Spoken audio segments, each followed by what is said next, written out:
গাজা উপত্যকায় মসজিদ ও স্কুলে ইসরায়েলি সামরিক বাহিনীর হামলায় ২৬ জন নিহত হয়েছেন।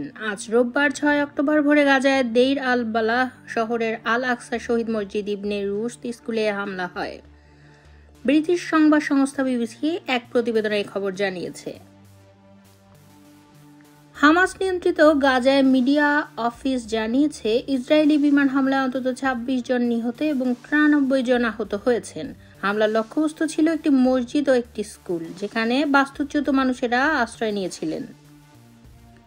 মিডিয়া অফিসের তথ্য মতে, আল আকসা হাসপাতালের নিকটবর্তী দেইর আল বালাহ এলাকার ওই মসজিদ এবং ইবনে রুশদ স্কুলে হামলা চালানো হয়।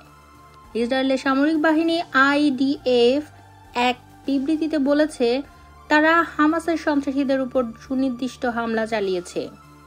ফিলিস্তিনি প্রতিরোধ গোষ্ঠী হামাস ওই মসজিদ ও স্কুলটিকে কমান্ডো সেন্টার হিসেবে ব্যবহার করেছিল বলে দাবি করেছে ইসরায়েল। বেসামরিক নাগরিকদের হতাহতের সম্ভাবনা কমাতে আক্রমণের আগে নির্ভুল অস্ত্রের ব্যবহার, আকাশ পর্যবেক্ষণ এবং অতিরিক্ত গোয়েন্দা তথ্য সহ অনেক পদক্ষেপ নেওয়া হয়েছিল বলেও দাবি করেছে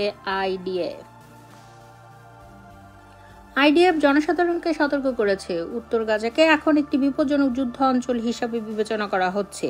IDF রোববার উত্তর গাজায় সম্ভাব্য হামলার স্থান চিহ্নিত করে একটি নতুন মানচিত্র প্রকাশ করেছে। বিবিসির যাচাইকৃত ভিডিও থেকে দেখা গেছে, মসজিদের ধ্বংসস্তূপের মধ্যে মরদেহ এবং রক্ত পড়ে আছে। স্কুলের ফুটেজে দেখা গেছে, বিদ্যালয় আগুনে জ্বলছে এবং একজন ব্যক্তিকে স্ট্রেচারে টেনে নিয়ে যাওয়া হচ্ছে।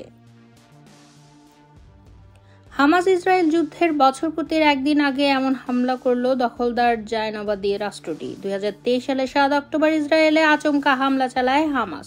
এরপর থেকেই অবরুদ্ধ গাজা উপত্যকায় বর্বরোচিত হত্যাযজ্ঞ চালিয়েছে ইসরায়েলি বাহিনী। দখলদারদের হামলায় এ পর্যন্ত গাজায় ৪২,০০০-এর বেশি মানুষ নিহত হয়েছেন। বাস্তুচ্যুত হয়েছেন উপত্যকার ২৩ লাখ মানুষের। তীব্র খাদ্য সংকটে ভুগছে প্রায় সব ফিলিস্তিনি। এই ক্রমবর্ধমান সংঘর্ষ এবং এর ফলে সৃষ্ট মানবিক সংকট আন্তর্জাতিক মহলে উদ্বেগের সৃষ্টি করেছে। গাজায় সহিংসতা থামাতে আন্তর্জাতিক সম্প্রদায় শান্তি আলোচনার আহ্বান জানাচ্ছে, কিন্তু তা সত্ত্বেও থামছে না ইসরায়েলি বর্বরতা।